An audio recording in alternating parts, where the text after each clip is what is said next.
Hello hi नमस्कार सत श्री अकाल आदाब। मेरा नाम मुस्कान कटोचा और स्वागत है आपका आज की इस नई वीडियो में। ये वीडियो रोडीज़ वाली वीडियो का पार्ट 2 है। जैसा कि मैंने बताया था कि मैं पार्ट 2 बनाऊंगी, लेकिन कितना डिले करूंगी ये मैंने नहीं बताया था। जो मेरा एक्सपीरियंस रहा वो मैं एंड में बताती हूँ। पहले मैं आपको दिखाती हूँ कि कैसे मैं चंडीगढ़ से मुंबई गई और कैसा रहा मेरा वो वाला एक्सपीरियंस। मैंने पैकिंग तो सब डन कर ली थी, लेकिन मुझे कॉल आना था प्रोडक्शन की तरफ से कि हाँ आपकी इस दिन फ्लाइट है और आपको इस दिन ट्रैवल करके आना है।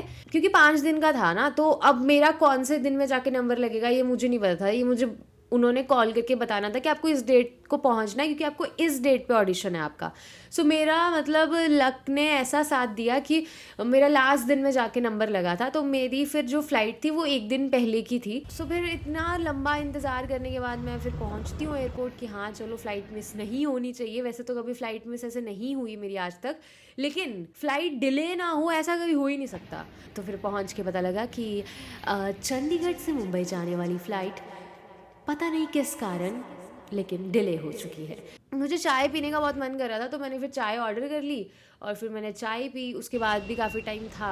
मेरे साथ एक आंटी बैठे थे जो कि पंजाबी थे, लेकिन वो मुंबई में रहते थे। फ़न पर्सनालिटी होती है भाई, वो सच में फ़न पर्सनालिटी थी। मुझे लगा नहीं था।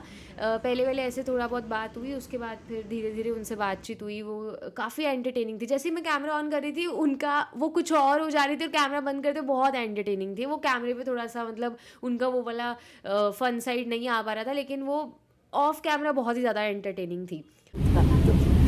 ये सब तो उतार दो, लैंड करवा दो। हाँ नहीं तो पैराशूट तो हम कूद जाते हैं। उसके बाद फिर उन्होंने मुझे परांठी भी खिलाई। उन्होंने कहा कि मैं लेके आई हूँ, ये तेरे हिस्से की होगी, तू खा ले। मतलब बिल्कुल ऐसे मम्मी वाली वाइब्स आई मुझे कि यार मतलब मुझे भूख लग रही थी, बट मेरे को ये नहीं पता कि घर का खाना मिल जाएगा और ऐसे हो जाएगा। तो वो काफ़ी ज़्यादा स्वीट लगा मुझे। फिर आंटी को ना बहुत ज़्यादा सर दर्द हो रहा था। मतलब उनको ऐसे लास्ट वाली सीट में कोई दिक्कत आ रही थी। तो उन्होंने क्या बोला कि मुझे ना कॉफ़ी पीनी है, कुछ गर्म पीना है। तो वो एयर होस्टेस कहती कि नहीं हम ना अब लैंड करने वाले हैं, पॉसिबल नहीं है, हम नहीं ऐसे दे सकते। भाई आंटी ने जो मतलब ऐसे किया ना, कहते ऐसे कैसे नहीं देंगे भाई। बड़ी प्रॉब्लम हो रही है। मैं जब से बैठी हूँ ना इस सीट में तब से मुझे प्रॉब्लम हो रही है। हो सकता है मे बी मैं लास्ट सीट पे हूँ इसलिए। आपको आगे बैठना है, नहीं अभी क्या, अभी तो मुझे घर ही जाके बैठना है। एयर ट्रैफिक है, so it's not under our hand. बहुत बुरी हालत हो रही है मेरी। और उसके बाद फिर उन्होंने उनको लिटरली कॉफ़ी दी और बोला कि ये हमारी तरफ से है, आप पे मत करो। और फिर उन्होंने मस्त कॉफ़ी पी, मेरे साथ भी शेयर की कि हाँ चलो तू भी पी यार, कोई बात नहीं, पी ले पी ले पी ले। मेरा एक्सपीरियंस तो बहुत अच्छा रहा। मतलब पूरा रास्ता तो अच्छा खासा कट गया उनके साथ। उसके बाद उन्होंने मुझे अपना नंबर भी शेयर किया कि अगर बाय चांस कोई भी प्रॉब्लम हो मुंबई में तो मुझे कॉल करना। उसके बाद फिर जो होटल की लोकेशन थी उस पर मैं गई और उसके बाद फिर रेस्ट वगैरह की क्योंकि अगले दिन ही ऑडिशन था। तो उसके बाद फिर खाना खुना सब कुछ वहीं पे उनकी तरफ से ही था। उसके बाद अगले दिन मतलब एक्साइटमेंट थी, नर्वस भी थी कि यार पता नहीं कैसा होगा, बट बस हम चले गए। सुबह 9:30 बजे हमें प्रोडक्शन की टीम ले गई थी शूट लोकेशन पे, जहाँ पे ऑडिशन होता है, सेट लगा होता है पूरा। तो अंदर घुसे तो वो ऐसे ही होता है, बिल्कुल ऐसे है ना जैसे शूट लोकेशन, वैनिटी वैन्स लगी हैं और सब चीज़ें हैं। जैसे ही हम शूट लोकेशन पे जाते हैं उसके बाद वो हमसे हमारे फ़ोन ले लेते हैं और फ़ोन कलेक्ट करने के बाद फिर वहाँ पे विदाउट फ़ोन ही आपको रहना है और आपको मतलब खाना पीना सब चीज़ें मिल रही हैं और साथ साथ में एक्टिविटीज़ भी चल रही हैं। इनसाइडर अपने कंटेंट बनाते रहते हैं जो कि आपको OTT प्लेटफॉर्म पे देखने को मिले होंगे, अलग अलग जो भी उन्होंने टास्क वगैरह किए। एक एक करके नंबर्स, जिसका भी जैसा नंबर लग रहा था उनका वो नंबर आ रहा था और वो जा रहे थे। उसके बाद वो फ्री होके उनको ले जा रहे थे। बट मेरा नंबर लगा ही बिल्कुल एंड में जाके।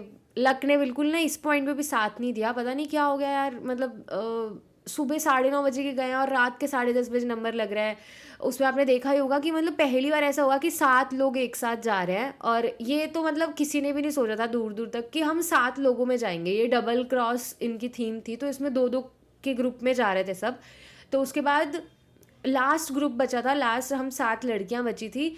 तो देवर लाइक कि अभी सातों को एक साथ ही भेज देते हैं। रात के 10:30 हो चुके हैं, लास्ट दिन है, सब गैंग्स फुल हैं और सब थक चुके हैं। तो बाकी के जो कंटेस्टेंट थे मेरे साथ वो प्रोडक्शन से लड़ भी रहे थे कि यार ये गलत बात है, आपको 7 लोगों को एक साथ नहीं भेजना चाहिए, टाइम नहीं मिलेगा सबको और एक नाम का ही ऑडिशन होगा। सो वहाँ पे एक पॉइंट लगा कि अब क्या ही कर सकते हैं। उसके बाद फिर 7 लोग गए, आपने ऑडिशन तो देखा ही होगा।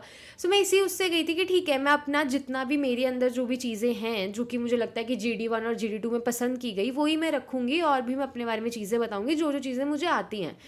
अब स्ट्रेंथ वाली चीज़ नहीं थी, वो फॉर्म में भी नहीं लिखी थी, वहाँ भी नहीं बोली। जो चीज़ें नहीं है वो नहीं है, उस बारे में क्यों ही बोलना है। जो आपको नहीं आता उस बारे में क्यों ही बोलना है। बट आपने वो 7 लोगों का ग्रुप देखा होगा तो उसमें फिट लोग भी थे, अनफिट लोग भी थे। अब मेरा अगर पर्सनैलिटी ही है ही नहीं वो स्ट्रेंथ वाला, तो मेरे लिए दिक्कत तो करेगा ही वो चीज़। तो वहाँ पे मुझे वो चीज़ लगी कि यार इन 7 लोगों में अगर मुझे एक फिट वाली लड़की के साथ compete करना पड़ेगा तो ऑब्वियसली स्ट्रेंथ वाइज तो वो जीतेगी ना मेरे से। सो वो एक फैक्टर लगा मुझे, क्योंकि आप 7 लोगों में होते हो। अब इंट्रोडक्शन और बहुत सारी चीज़ें कट भी की गई हैं, अगर आप ध्यान से देखो तो वो बहुत ज़्यादा एडिट करके ही सबके पार्ट लगे हैं, क्योंकि इतना टाइम है ही नहीं। वो आधे घंटे का 1 घंटे का जो पूरा स्लॉट है उसमें आपको ऑडियंस को टीवी पे वो एपिसोड दिखाएंगे। तो एडिटर के पास भी टाइम कम है और 7 लोगों की इंट्रोडक्शन है, इतना सब चीज़ें हुई जो कि बहुत ज़्यादा चीज़ें कट हो गई। जब मैंने अपना इंट्रो दिया तो उनके रिएक्शंस काफ़ी पॉजिटिव थे, काफ़ी मतलब ऐसे शॉकिंग भी थे। मैंने मोनोलॉग भी किया था और मैंने अपनी एक्टिंग जर्नी के बारे में भी बताया था, और मैंने लिटिल कृष्णा जी वाली जो वॉइस है वो भी की थी, और उसके रिएक्शंस बहुत ज़्यादा प्यारे थे, पर वो कट हो गया सब कुछ। मैंने जो मोनोलॉग किया था वो दूसरे चैनल पे इन्होंने डाला है। मुझे ऐसा लगा था कि शायद वो मोनोलॉग आएगा, लोग देखेंगे तो उन्हें वो एक्टर वाली साइड दिखेगी, बट वो टीवी से कट हो गया। तो मुझे लगता है कि अभी भी लोगों को नहीं पता एक्टर वाली साइड मेरी ज़्यादा। एक्टिंग वाली बात से याद आया कि अगर आपने अब तक मेरी शॉर्ट फिल्म नहीं देखी है तो प्लीज जाके देखना। उसके बाद जब वो टास्क हुआ तो जो वाट वाला ट्विस्ट आया ना, जो वाट वाली बात उन्होंने जब शुरू की, तो मुझे ऐसे थोड़ी देर के लिए लगा कि शायद मैं वाट वाले में सेलेक्ट हो सकती हूँ, क्योंकि उसमें यही था कि जिसके अंदर स्ट्रेंथ नहीं है और एंटरटेनिंग पर्सनैलिटी हो, मुझे ऐसा फील आया थोड़ी देर के लिए। बट ठीक है, मतलब मेरा लक फैक्टर वहाँ पे काम नहीं किया, मैं उतना शाइन नहीं कर पाई जितना शायद मैंने GD1 और GD2 में कर पाई।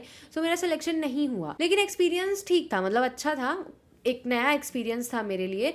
और मुझे इस चीज़ की बहुत खुशी हुई कि मुझे ना बहुत पॉजिटिव रिस्पॉन्स आया। मतलब मैं सेलेक्ट नहीं भी हुई फिर भी मुझे ऑडियंस का बहुत ज़्यादा पॉजिटिव रिस्पॉन्स आया, उनको मेरा ऑडिशन पसंद आया, जबकि वो बहुत ज़्यादा एडिटेड था। अब सब पूछ रहे हैं कि आप नेक्स्ट ईयर जाओगे कि नहीं जाओगे, तो भाई मेरे को भी नहीं पता कि मैं जाऊँगी कि नहीं जाऊँगी, ये सब कुछ डिपेंड करता है। क्योंकि इस बार भी बहुत ज़्यादा ऐसे ही था कि मतलब हाँ ठीक है यार चलते हैं, बस ऐसे था। क्योंकि पिछले साल मैंने जैसा बताया था कि मैं प्रेस कॉन्फ्रेंस में थी, उनका इंटरव्यू लेके आई थी सेम लोकेशन पे, तो मुझे नहीं पता था कि अगले साल मैं एकदम से ऐसे जाऊंगी और ऑडिशन दे के आ जाऊंगी और मैं PI तक भी कर लूँगी। पर अब अगले साल का मैं प्रिडिक्ट नहीं कर सकती पहले से कि मुझे करना है नहीं करना है, ये सब टाइम का खेल है। जिसके लिए जो चीज़ बनी होगी उसको वही मिलेगी। मेरा हमेशा से डेस्टिनी पे बिलीव तो रहा ही है, जो मेरे लिए चीज़ होगी वो मुझे मिलेगी, जो मेरे लिए नहीं होगा वो मुझे नहीं मिलेगा, फिर चाहे मैं हाथ पैर क्यों ना तोड़वा लूँ। तो ठीक है, मतलब ये था मेरा एक्सपीरियंस। और थैंक यू आप सबको इतना ज़्यादा मतलब पॉजिटिव रिस्पांस देने के लिए। जबकि मैं काफ़ी ज़्यादा ना ऐसी थी जब हम वहाँ से आ गए थे कि यार अब मैं सेलेक्ट नहीं हुई, पता नहीं कैसा रिस्पांस आएगा, कैसा सबको लगेगा।